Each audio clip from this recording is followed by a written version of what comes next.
Well, a very good afternoon to everybody. John Hendricks here. Ross Jackson will be joining me shortly. Let's get some vocabulary right. And so, happy draft day. A lot of fun stuff to talk about. We're just going to do a pre-draft show. Just kind of talk a little bit. And especially if you guys got questions, we're going to have some answers hopefully for you. And yes, I am freshly faded. Thanks to Mason and Bender out in Mandeville for the hookup. They took care of me. So I advise you guys to go take a look at them as well. So, what we're going to get into, obviously, the Saints, they pick at 14th. We've heard a lot of the rumors that have circulated today, but if you haven't heard, the Broncos are trying to move up from 12. The Eagles are trying to come up from 22. When Ross and I did our mock simulation the other day, we traded down with the Eagles, right? And I know people are like, oh, gosh, let's get a little bit concerned and scared a little bit because of that, because it's the Eagles, but I don't know.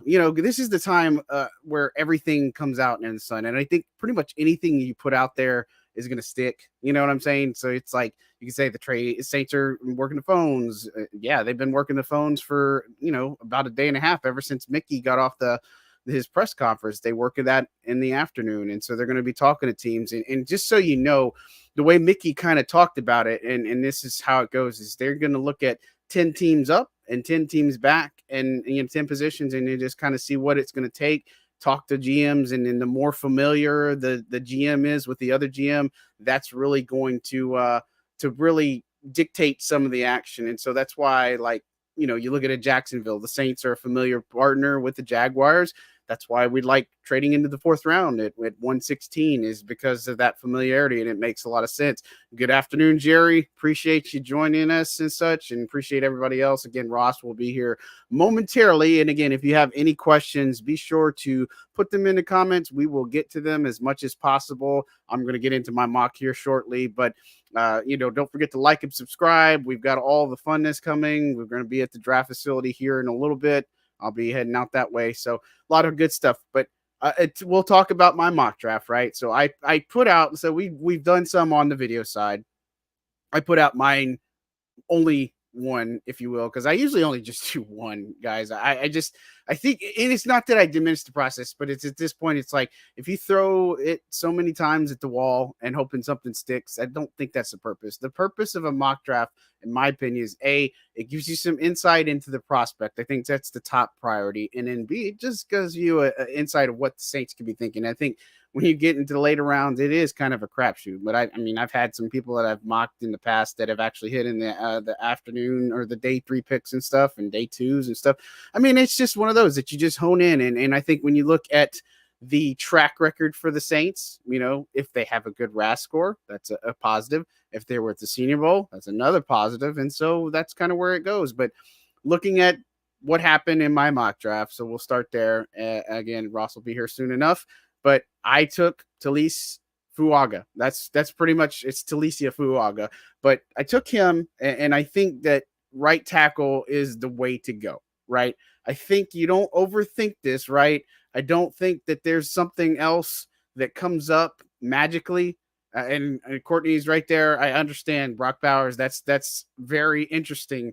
And we've talked about it much. So be sure to check on those past episodes where we talked about the Brock Bowers and the reason maybe we don't. And that's why I say guys like a Jatavian Sanders, maybe on day 2 or, day 3, you can look at Theo Johnson. There's Eric All from Iowa. There are some options that are very exciting at the tight end position. But I mean, Brock Bowers is kind of in a league of his own. So it'll be interesting. But I think at 14, the safe bet is got to be right tackle. And that's why I took Fuaga. And so I really love JC Latham. And I know there have been some criticisms. We talked about the penalties on here. I don't think that's a big deal.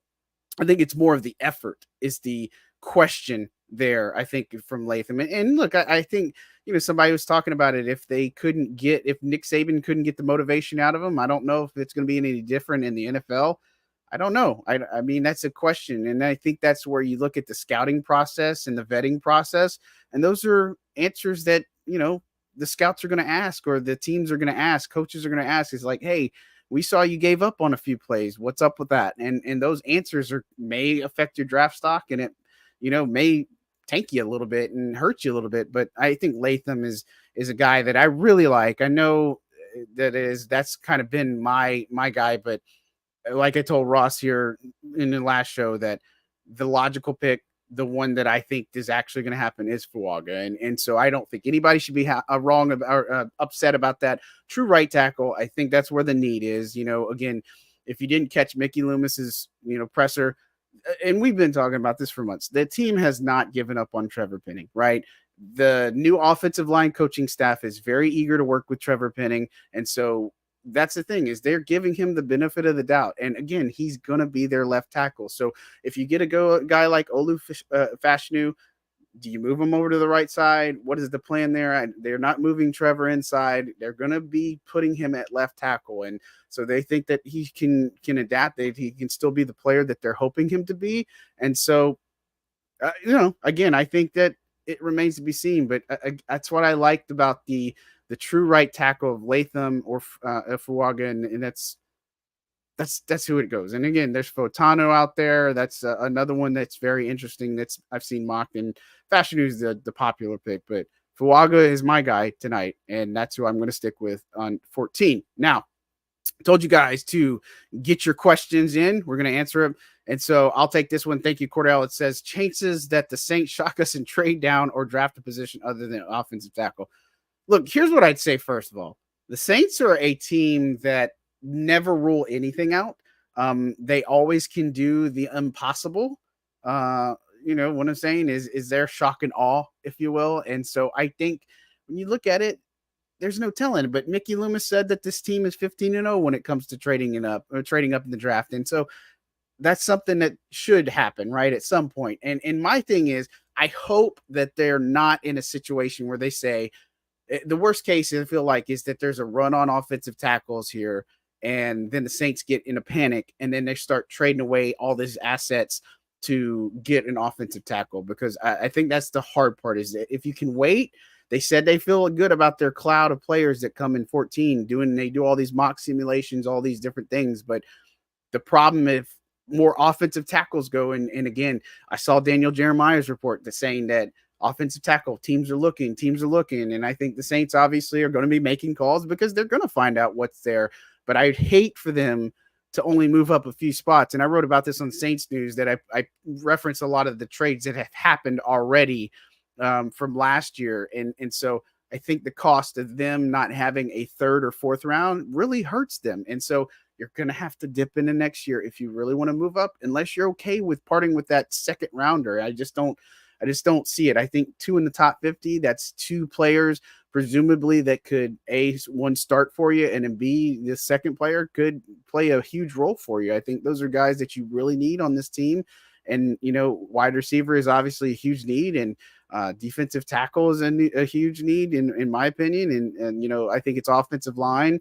I think it's wide receiver, and I think it's defensive tackle. But trading down, it's not happened, but it's not impossible. Again, when we ran through our mock simulation, what we did is we traded with the Eagles, and the Eagles are a team right now that's looking to move up. I don't know what exactly they're looking for. They could be looking for an offensive lineman as well. And so what we ended up proposing, or what we did, is we traded back to 22nd, and we picked up pick number 50. And so that's the original Saints pick there. And so they also have 53. And so I think that's a possibility. Now, they've dealt with the Eagles in the past. The only problem, in realistically speaking, is the Saints probably are going to have to send something back, or they will send something back. You know what I'm saying? It's not going to be as clear cut as, Philly moves up 8 spots and they just give us 22 and then a 50th, or a 53rd pick. I think the Saints probably send back a 5th or even something higher, but you got to look at those trade charts and all that fun stuff. And look, I wouldn't be surprised, but it's just not the MO, right? It doesn't happen.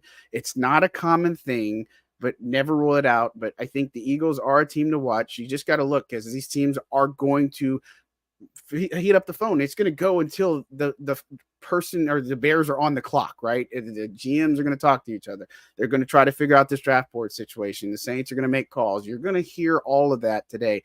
It is crazy, because this is the week where you hear more and more about prospects and this and that and all that. And I mean, we talked about it here.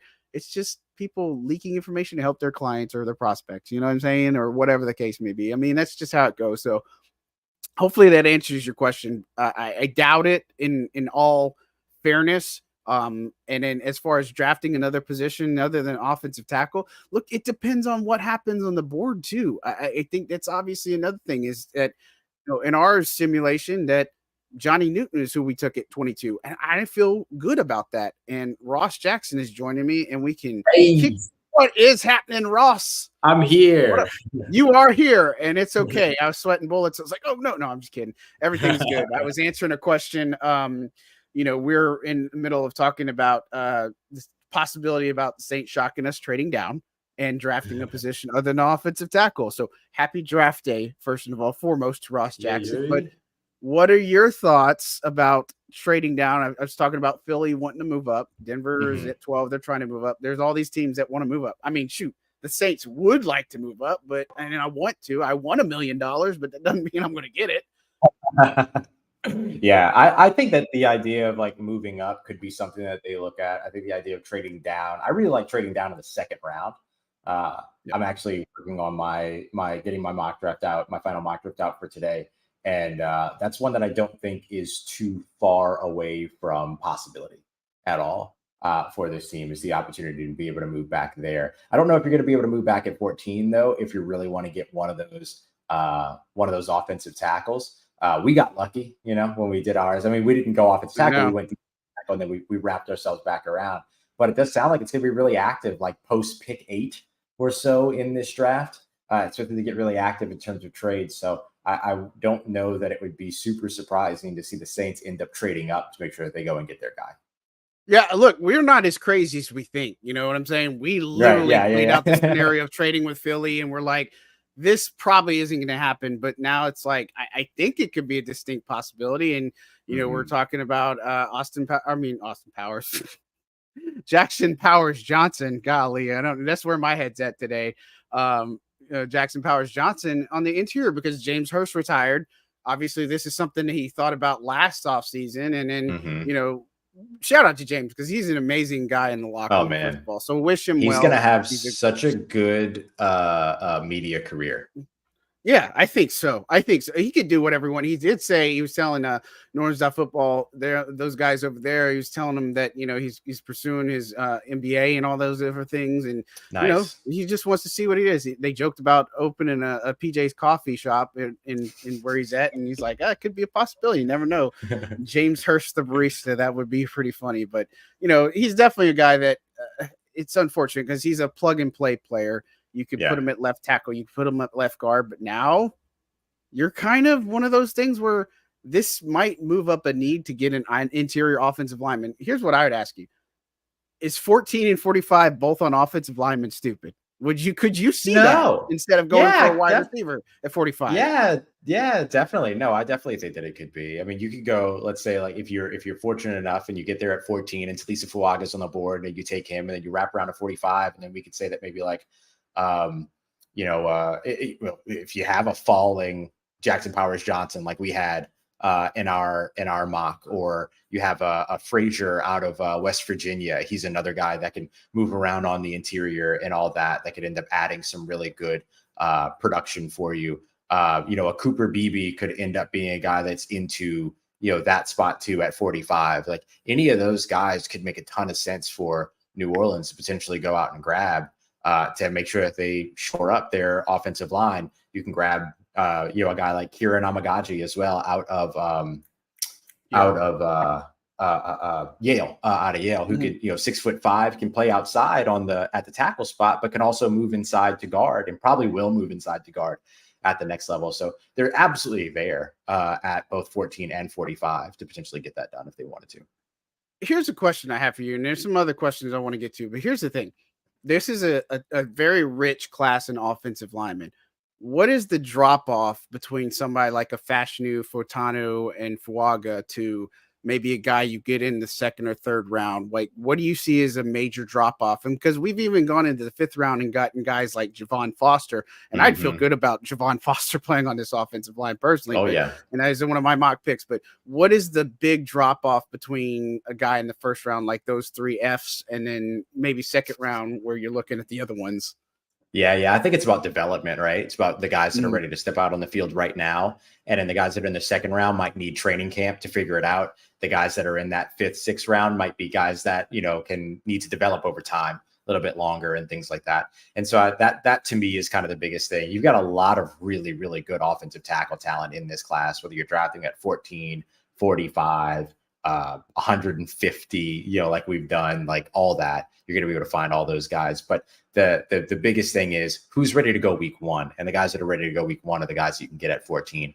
Even a guy like Georgia's Amarius Mims, who like has all the length in the world, has, all the athleticism in the world, like just has all the tools and traits, still needs development because he's only got 6 starts in his career.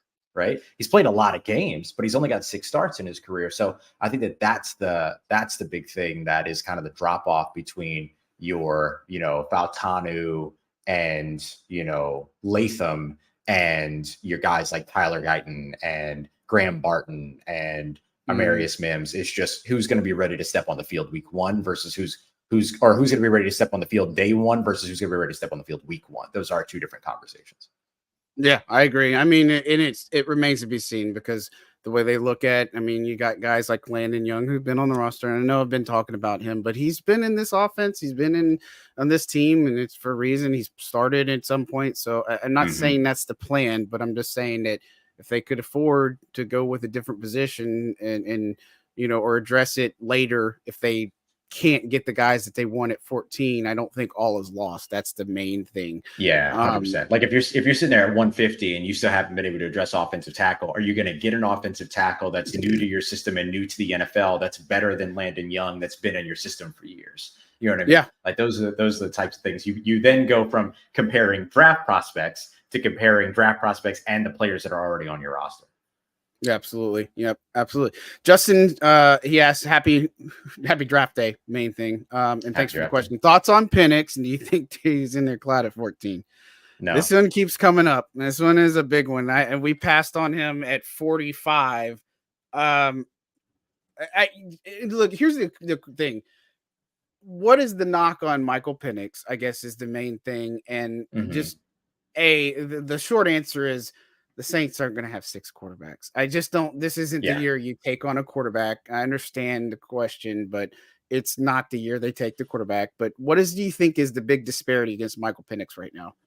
I think the biggest thing is 2 different things. It's throwing motion, which is just an uncharacteristic or uncanny throwing motion for the NFL. It's probably something that they'll look to adjust. If you've got a good quarterback coach, though, you don't care about that, right? Like that's not that big of a deal. The bigger question is health. Is he going to be able to stay healthy? I think a lot of people would talk about the fact that he's 24 years old. Like Zach Wilson just got traded to the Denver Broncos. He's been in the league for a few years now. He is only 24 years old. But yet when you're drafting the prospect that's coming into the NFL, all of a sudden, oh no, he's 24 years old. He's the oldest thing in the world, which is kind of dumb in my opinion. So I like the idea of an older quarterback coming into the NFL. I want maturity. I want leadership. I want experience. I want all those things.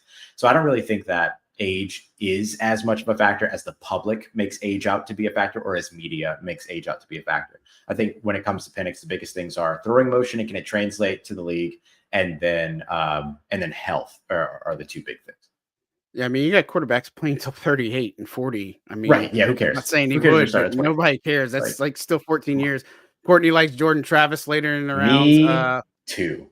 Yeah, we can talk about him in a second. James says he likes, speaking of throw motion, Phillip Rivers. I do not disagree whatsoever. Let me get to this quick. And if you guys have questions, we're going to try to get to as many as we can before we get out. The Saints trade to a 5 to get a 3 and then trade to get a 4. Trade a 5. Well, I would just say, first of all, you can't trade 5th to get a 3rd. I just don't think that's possible. That would be my take, is you can't package a whole bunch of fifths and get into third.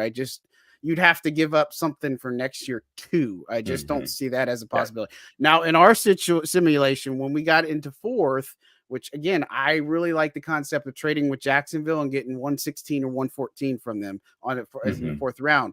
It didn't take as much. We put out 150 and then we gave a fourth next year, and that was enough to get that. But your thoughts on those day 2 picks, that late day 2 pick and early day 3 pick? I know the Saints aren't just going to sit on their hands. They're going to try to get into those rounds.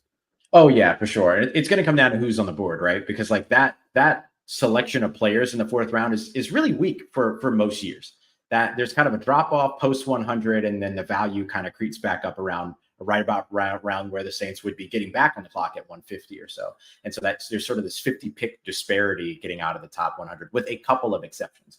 And so I think it would depend upon who's going to be on the board there. Two of my favorite trade targets in that area are Brendan Rice, the wide receiver out of USC, and Cole Bishop, the safety. And Cole Bishop, the safety out of Utah. And in fact, I'll just go ahead and spoil it now. In the mock that I'm about to drop is my final mock. I have him trading up for Cole Bishop at 121. I think I had him call. Okay. I don't know if you've ever heard of him, but there's an old friend at 121, the Denver Broncos, Sean Payton. He's there. Yeah. Remember him? He's. Did you trade Taysom for him? No, I'm just kidding. Yeah, right. Yeah, no. Did I get him in there? Might have dangled him in the negotiations, but pulled it out. Pulled it at the last second. But that would be the second year in a row that we see the Saints in Denver have a draft day trade. They traded last year to be able to get up to A.T. Perry by moving Adam Troutman to Denver. Yep. So like those are the things that do make sense. So I think you got to go there for specific players. And that's typically why you trade anyway, but you got to go there for specific players. Remember last year, Saints traded at the end of day 2 to get the very first pick of the fourth round. So they were on the clock right away. Yeah, away at Chicago round 4, so that they could grab them and stuff. So like that was targeting specifically Nick Saldiveri. So who, by the way, Nick Saldiveri could be one of those guys that's also in the running to start at left guard, or at least compete at left guard. So a couple of ways for them to go there. And Jeff Ireland told us at the Senior Bowl that they envisioned him at least starting or compete to start. That was his what exactly he said. So, I mean, it's possible. And again, I know this doesn't excite people, but Saints have a method to their madness. And I'm just going to throw this out there and answer this real quick. Max Garcia is not under contract. He's an unrestricted free agent. He still wants to play football. He's a great guy. I think he's one of those that'll find a team before training camp. So that would be a thing. Dalton Risner, the Saints. Yeah. I mean, now I would say he wants to have starting guard money, but what is starting guard money? But now in a situation where Mickey Loomis said on Tuesday that this team is going to be active in free agency, and we've thrown out guys like Justin Simmons, Hunter Renfrow still out there. Dalton Risner, we've been talking about forever because of the connections to Janoko and Kubiak and all these other things. If you're the Saints, are you making that call as fast as possible to make sure you secure somebody like him, a guy that started, or you going to just see how this draft plays out and then we'll see what happens? If I'm the Saints, I've already made a phone call. You know what I mean? I've already been like, hey, look, we're interested. Is this place you should be in? Like gauging, figuring out through the agent, all these other things, like how would he feel? What is he looking for? All these other things. Like I would have started those. And I imagine that that's not far from reality. But like, being able to get to a situation to where you're building out, at least the groundwork for interest makes a ton of sense. So I think those conversations would already happen. And I'll tell you what, I would have done the same thing with Andrews Pete too. Gauge his interest in coming back and all those other things, and then potentially making that phone call again after the draft. Reminds me of the pursuit of Tyrann Mathieu, check in and then check in again. Like, hey, how's it going, homie? You know what I mean? Like we didn't draft a safety. You want to come through? We didn't draft an offensive lineman, an interior offensive lineman. Want to come through or whatever? I think if you're bringing an Andrews Pete back or you're bringing a Dalton Risner in, you're bringing him in to be a starter more than likely. Yeah. And so if you're not able to find a starter in the draft, which you don't know, even if you do draft an offensive lineman, you don't know if you have a starter until they either are or aren't. I think I would be making those phone calls, but boy, I would have already started that conversation for sure. Yeah. And Pete, to my knowledge, he's only had one visit, and that was with the Titans. So, again, I think that's it. And so, I mean, just because that's the one that's reported doesn't mean he hasn't talked to other teams. But, when Mickey was asked about him, he didn't want to get into specific players, but his response, he's a free agent. And so maybe he wanted to test the market and see what happens. And then maybe he comes back. But, I don't know if that's the plan that you rely on because the best laid plans always go to the crapper at one point or another. And so, I mean, you just have to deal with it at some point. I mean, if that's your plan, again, you want some athleticism on this offensive line. You want some people that can get out in space. You want to do all those things. But, last year, they just can't give up on Trevor Penning as early as they did, right? 6 games in, he couldn't even get in jumbo sets. I mean, that was a real problem. And so they're either going to stick it out with him or and put like a Pete at left guard, potentially, if that's the way they want to go, or, the Penning experiment would just be over altogether and they put Pete back at left tackle and then figure out what their left guard situation is. So, I mean, it remains to be seen. I don't know what they'll do, but there's a possible. We'll ask that Fautanu might have some knee issues. Have you heard anything on him regarding his knees? I don't know too much on his potential, and I mean, he's a first round projected pick, so I would think that they've done their medical research, and so I think some of the injuries, it depends, because with college players saying they're injury prone, I don't know if that's necessarily, again, fair, because like Eric All, for instance, he had a back injury, then he had an ACL injury, and so is there a chance that the ACL could get hurt again and torn? It's not as much as you think, you know what I'm saying? Like, especially with today's technology and all the advances in medicine and stuff. But yeah, I don't know. Yeah, I don't know. That would be anything different. That would be new information to me about him dealing with a knee issue, because like he did all of his off season. He did all of his off season stuff. He did all of the athletic testing and everything like that. I'm seeing reports that he has a medical flag, which typically, this came from Albert Breer. Washington offensive tackle Troy Fautanu's knee was flagged. That one was described to me as a sort of issue that shouldn't be a problem in the short term, but could wind up impacting his longevity in the pros. Well, that sounds familiar, doesn't it? Yeah, it sounds like Ryan Ramchick. That's scary. So what we're probably looking at is the reason why he's done all of his athletics testing over the course of the offseason, the reason why he played all of his games last year and all these other things came down to the fact that, like, whatever it is could be something that ends up impacting over the course of time, but is fine right now. So that could cause him to fall. Maybe he becomes an option at 45 all of a sudden. I mean, you just never know, because here's the thing. Every single mock draft, every single draft that happens, there are always at least 2 or 3 prospects that everybody thought for sure was going to be in the first round that do not get drafted. Remember when DK Metcalf was supposed to be like top 5? To the bank. Yes. Take it to the bank. Go put a prop 100%. Bet on it. Something. Oh, man. Let's get a couple more of these questions. Brian asked if the Saints were to pass on Bowers, if he's there, do you think the kid from Iowa is the next great tight end, or the kid from Florida State?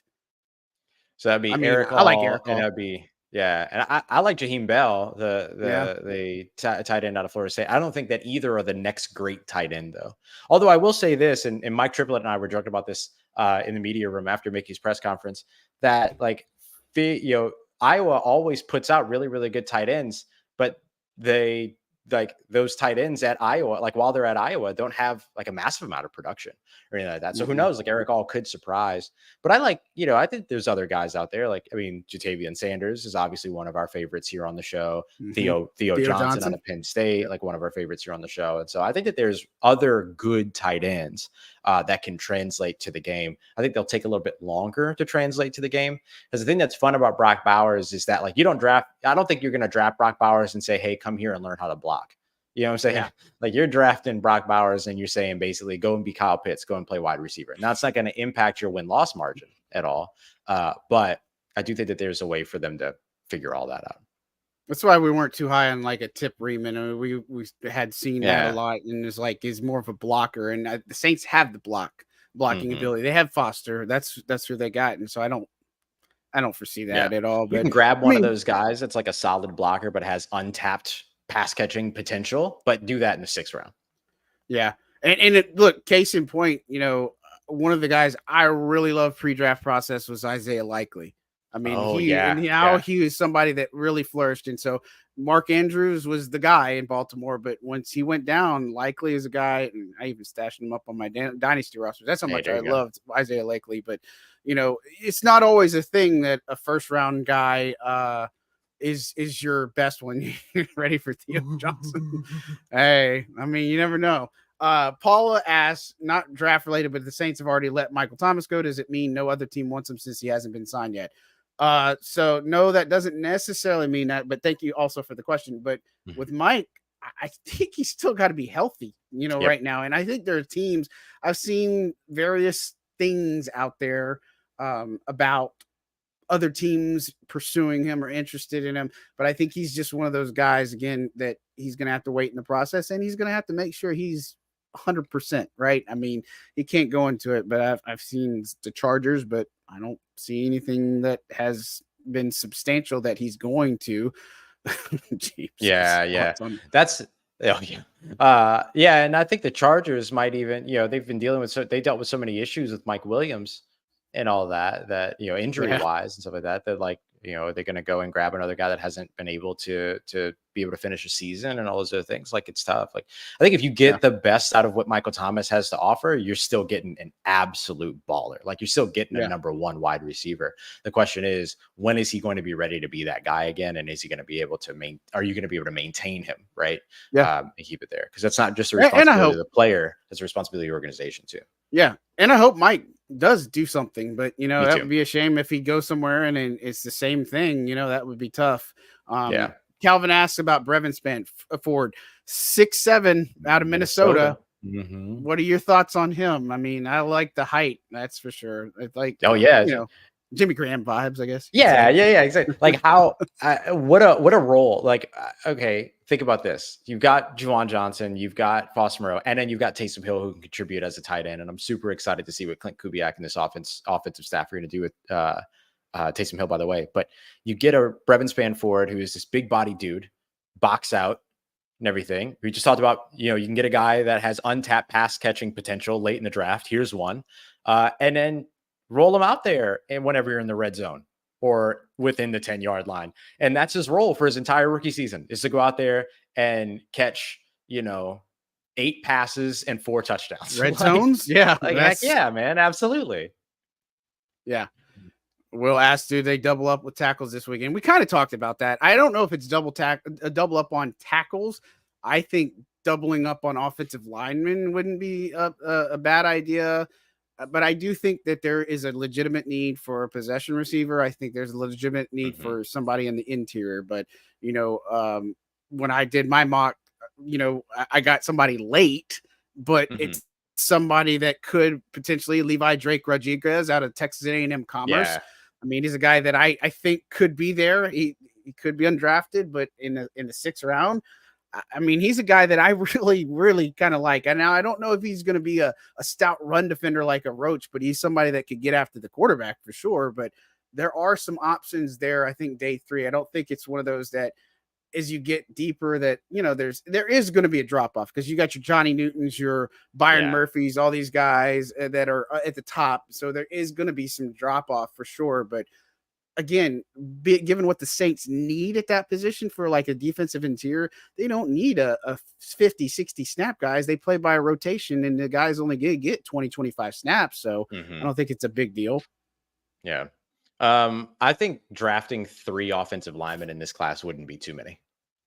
Yeah, I don't think so. And I mean offensive line as a whole, right? You're looking for a guy that can help you out at tackle, a guy that might be able to help you out on the interior, and then like a project to development guy later. Like, I don't think there's anything wrong with that. Yeah, and my mock. So I went with Fuaga, and then I took Bo Limmer. That was another one for the interior. Yeah. I think he's a little bit underrated from Arkansas. Yep, from Arkansas. Yeah. And then I got Javon Foster late. And so Limmer is a guy, I think it gives you a couple things just because he has the center experience. But I think an interior, stout as run blocker, I think he's got to work on his pass protection a little bit. But then again, that's what I'm saying is you can take a guy like that and develop it. And I think the difference between a Doug Marrone and John Benton is going to be leaps and bounds different, especially from everybody we've talked to and everything we've heard. So it's not a knock on Doug Marrone. It's just he comes in with a very authoritative style of coaching, and some people just don't respond well to that. And I think that kind of might have hurt Trevor Penning a little bit, but it obviously will depend.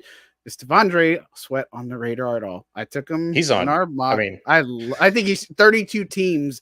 He's on 32 teams radar. They should. Not always for good reasons, though.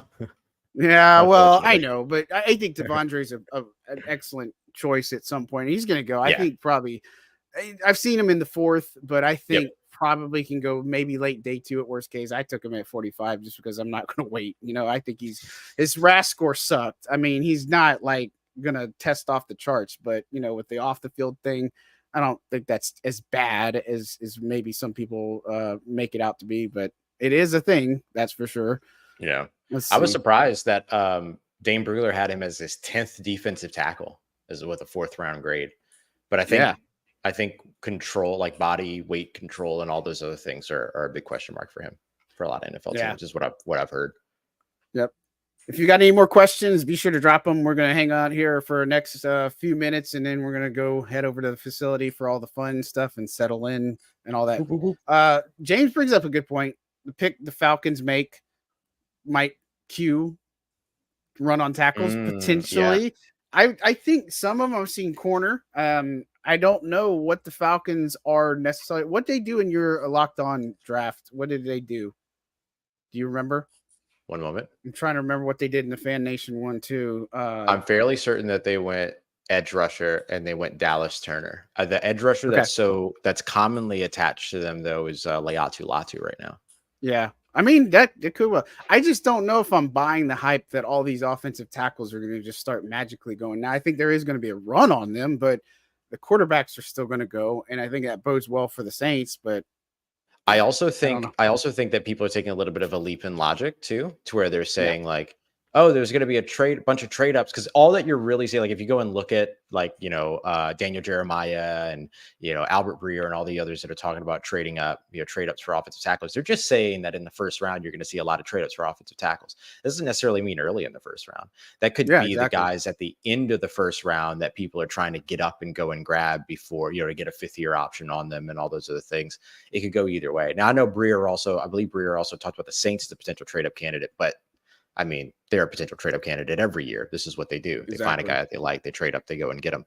But I don't know that we know for sure that all those trade-ups are going to happen between, 8 and 13. Those trade-ups could happen at the end of the the bottom of the 20s into the 30s to make sure that, kind of like what we usually see with defensive tackles or defensive ends, rather. Sorry. Edge rushers tend to have a run at the end of the first round because you want that cost control and everything like that. So maybe that's really where we end up seeing all those trade ups. Yep. We got another one. Layden Robinson from TAMU. Any thoughts on him? Yeah, violent. like in the best way possible. Like really violent dude. And that's one of the kind of like that Trevor Penning violent. Yeah, he's got a little bit of that. He might stop a little bit earlier on the whistle though. Layden does, and I know that was one of the won't get any training camp fights with Malcolm Rhodes. Yeah, is what you're saying. I think that was the big thing that a lot of people were kind of concerned about when it came, or not concerned about, but that was always the narrative around Trevor Penning and everything like that. Yeah. So I like that part of his game. Size wise, I think it's like 6'3". Yeah, is what he is at. Looking at 3 is what he has. So I'm trying to remember what his weight is. See if I can. No, he's like a 4th or 5th round projection. Yeah, he's at where you're looking at him. Yeah, he's at 302, which is pretty solid. Like you can deal with that. I mean, it'd be nice to see him put on just a little bit of weight, get in the 310 area and all the other stuff. He did miss his last, if I remember correctly, he missed games with injury at the end of the season last year. So I think medicals might be a part of his evaluation at this point and everything like that. But that's not out of the ordinary. For sure. So, but I love his demeanor and I love the way he plays. He's a violent dude. Yeah, definitely. All right, Ross. So let's make our predictions. So, and you said you're doing your mock, but let's just realistically say when the night is over, the Saints will have drafted who? I'm going to Talisa Fuaga, Oregon State tackle. I'm going to Talisa Fuaga as well. I think that's the pick. I just feel like that is. I mean, just it all the evidence. I think that would be the guy. I think that Alt's your first tackle off the board. I don't think the Saints should trade up for Alt. I just don't. I would hate it if they would. I think Fautanu is going to go before as well. And so I think that's probably the logical pick there is.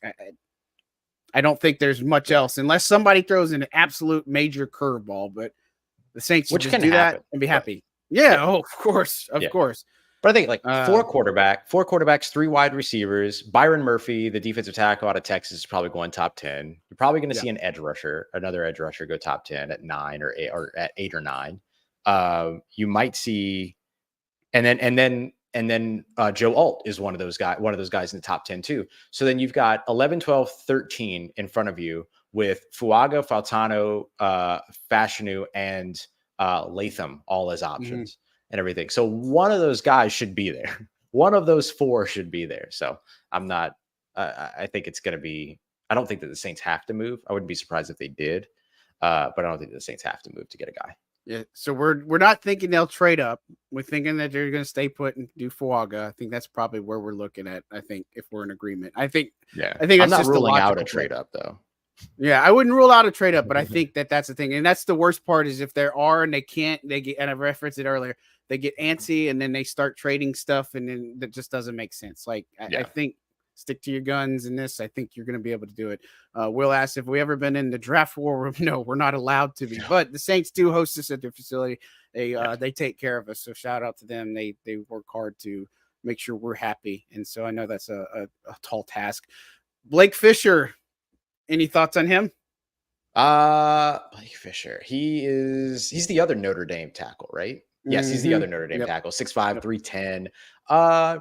Pretty good. I think the only thing that I have with him is just like how much did he benefit from the guy on the opposite side of the line? You know what I mean? It's up. So you're always kind of wanting to figure those out. But boy, he's athletic, fits in the zone run, super like finesse guy and everything like that. So I do like that. I wonder about his play strength sometimes. I think is going to be a little bit of what it is. Dane Brugler compared him to Nicholas Petit-Frere, the old Ohio State tackle that went to Tennessee and everything. So he could be a guy as a candidate to move inside too, with that being the case. Yeah, for sure. Never know. I mean, there's so many different ones. And again, I on my mock, it was I went with not with necessarily because they were small school, but I'll just run it down. You can give your 2 cents and then you can tell me about yours. But so I went Fuaga in the first round, Keon Coleman in the second round because Xavier Legette wasn't there. I think the speed is probably one of the biggest question marks on Coleman. And then I went Mustafa in the 5th round for safety from Wake Forest, Bo Limmer at the 168, Quantez Stiggers at CFL at 170. Love him. Stop. Great pick. Javon Great Foster, pick. Javon at Mizzou. I was thinking about the other thing you talked about the other day. Then Isaac Garindo at 190, and awesome. Levi Drake Rodriguez at Texas A&M Commerce at 199, and then 239. My guy John Tree Hunter at Georgia State. Now, what I like about him, because you were asking some of the things like Zach Bond vibes. He's a guy that kind of like a hybrid. It's not like. I best thinking about like a Sua Cravens back in the day. You remember Sua Cravens? How he's kind of like that hybrid linebacker safety type thing. And so I think John Trey is best suited as a linebacker, but I think that he has some versatility. He's really strong in coverage. So it gets like running backs, tight ends. So I like his coverage in that. And so I think at a 7th round pick, I would love it. I just don't know if he's going to be there, but for sure. Yeah. I would love Washington. Oh yeah. That's all about all. We'd be happy. We'd probably be happy. I think the one that most people won't be happy with, I get the sense is JC Latham. I think that's just everybody that is out there, even some of the guys that do this as well. And I think Latham, but I would be happy with Latham. I think there's concerns there, but I think they would have done those checks and stuff. Why not Brendan Rice? Why not? Well, you already had Keon Coleman. Yeah, that's right. You already had Keon Coleman. But yes, why not Brendan Rice? If you can't get a Keon Coleman, go and get Brendan Rice. Yeah, I'll run through my my mock real quick. This one was my final. Stood pat at 14. Final mock draft. That fits. That's really dope.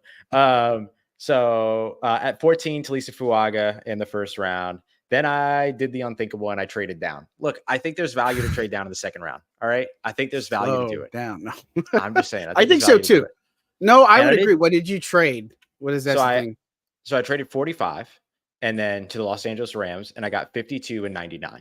So it was 450 points for 45, and then 484 points is the combined 52 and 99. I think you're okay with that because the Rams are the one paying more to move up, and there was still a quarterback on the board with Michael Penix Jr. in that scenario. Yeah, drop 7 and pick up 90. I think that's easy. A great, Easy. I think And even if so, you're looking at depending on the other needs that they have, depending on how it goes. So yeah. yeah. And at the time, like I'm looking at an interior offensive line, which really my only opportunity there was Frazier out of West Virginia. It's really the only one that would have made sense at 45. I could have reached for Cooper Beebe if I wanted to, would have been okay, would have been perfectly okay with that. But didn't want to, right? Then I had Troy Franklin, Xavier Legette, Keon Coleman, Malachi Corley, Roman Wilson, Ricky Pearsall, like all those guys. You drafted them all? No, I'm just kidding. No, but like they're all on the board. And so if I move down 7 spots, one of them's making it. You know what I mean? And so I just moved down the 7 spots, picked up the extra third, excuse me, in that case, like at the very, very bottom of the 3rd. And then I was able to get Xavier Legette at that point, but replace Xavier Legette with whichever one of those other wide receivers. And you're still happy with that, right? Yeah. So I was Xavier Legette at 52. Then I went Cooper Beebe at 99. And so I was still able to get him later on and everything. And then if he wasn't there, I could have gone Christian Mahogany out of Boston College, who they've had in for a visit. So they have a good idea of his medicals, things like that. Like I could have addressed interior offensive line one way or another at that point. Okay. So Cooper Beebe at 99. Then I traded 168, 175 to get up to 121 with the Denver Broncos, old buddy, old pal. And then I grabbed Cole Bishop, got my new starting free safety candidate there, or starting strong safety candidate, excuse me. Yep. 150, I went with Will Shipley, the running back out of Clemson. I wanted the pass catcher there. Over 40 passes caught last year, so really nice. Javon Foster at 170 because I do believe in doubling down at tackle for sure. Yes. 190, I did this one for you, and I did this one for Mike Triplett. It's Torrey Taylor, the punter out of Iowa. At this point, like I've addressed all my needs. Like I got 3 offensive linemen, I got a wide receiver, I got a safety. I added to my playmaking ability with my running back. Yeah, I'll go and grab him. 44.2 net punt yards, which is better than Lou Hedley, and 48.2 total gross average, which was better than Lou Hedley's 38. So yeah, I'll bring in a little bit of competition there. Then at 199, I went with Tip Ryman. I think that's a good spot for him. I'm not going to rush for him, but if he's there late, I don't mind grabbing him. And then I went with Marcus Harris, the interior defensive lineman from Auburn, to wrap up the draft roll at round 7. Pick 293. Got to add a little bit of weight, but really good run stopping potential, and then really nice penetrating ability. Can be disruptive in the pass game.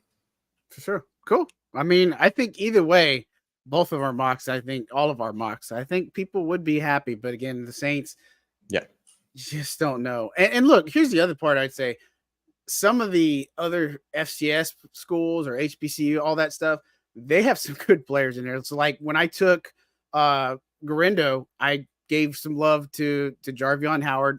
He's one of those guys that I just absolutely love. I really think he's somebody special. Or a Sundiata Anderson from Grambling as a pass rusher. I think that's another one that could work out in day 3. So I think those are hopefully we see more HBCU draftees this year, and I think they got some good ones. Zarion Hayes, remember him? He was balled out at the HBCU game from Alabama A&M, I believe. And so, this is the big thing. Just don't panic. That's all I asked for tonight. Just don't panic. Don't panic, and let the draft come to you. But let the draft come to you. But we'll see. I'm really excited about it, and so. We'll know soon enough because the draft is in. We're about to conclude in a little bit less than 3 hours, and they'll get underway. And then Saints will pick probably around 7:30ish, maybe a little bit different. 7:30, 7:45, probably. It's 10 minutes a pick. Yeah. So I forgot that they're like in the first half. Yeah. So I think that's probably about fair, accurate. Yeah, so. we gotta sit there and wait for the Bears to take all 10 minutes of their clock, even though they don't know what they're doing already.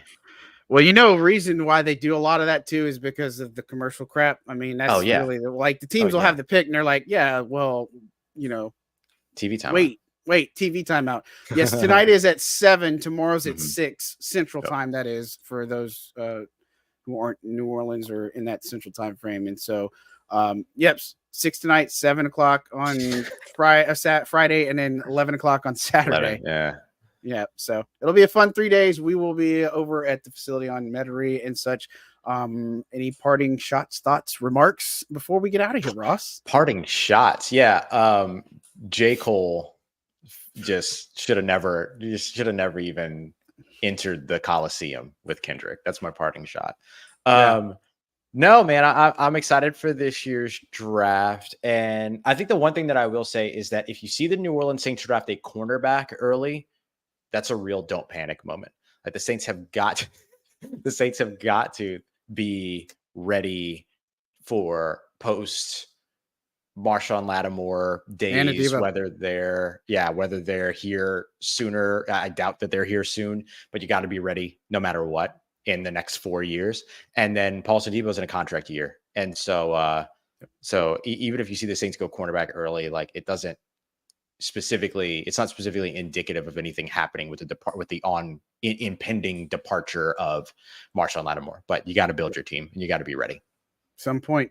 And that's why I like Quantez from the CFL. He has that experience. And so that's one of the reasons why I really liked him too. But we're going to find out soon enough, Ross Jackson. So yes, tomorrow. I'm so ready. As always, we really appreciate you tuning in. Don't forget to like and subscribe. We are getting so close to that 500 mark. I know you guys can do it. Who Dat Nation has been fantastic. If you haven't checked out all the written stuff, go to Saints News Network. I've got all the draft information that you want. We got the mocks. We've got draft profiles from Bob Rose. We've got all of Ross Jackson's mocks and coverage, and Kyle T. Mosley's stuff too. So be sure to check out si.com/NFL/Saints. And don't forget to like and subscribe. And guys, if you know anybody locally that would like to, we're looking for sponsors. So I'm just going to throw that little thing out at you. And come talk to us. We'd love to talk and partner up because we got some big plans for this season. So, and it's only getting started. So yeah, not the least of which being the fact that like we're going to California to cover training camp, which not a lot of people are going to be able to have eyes on. So yeah, I think it's going to be less than 10 of us probably. Yeah, I'd be surprised if it topples over 10. I don't know. I just don't think so. Thank you, Jerry, for the support. Appreciate you. Will, thank you so much. Guys, that's going to do it for us today. On behalf of Ross Jackson, I'm John Hendricks signing out for Second and Saints. Y'all have a good one, and let's hope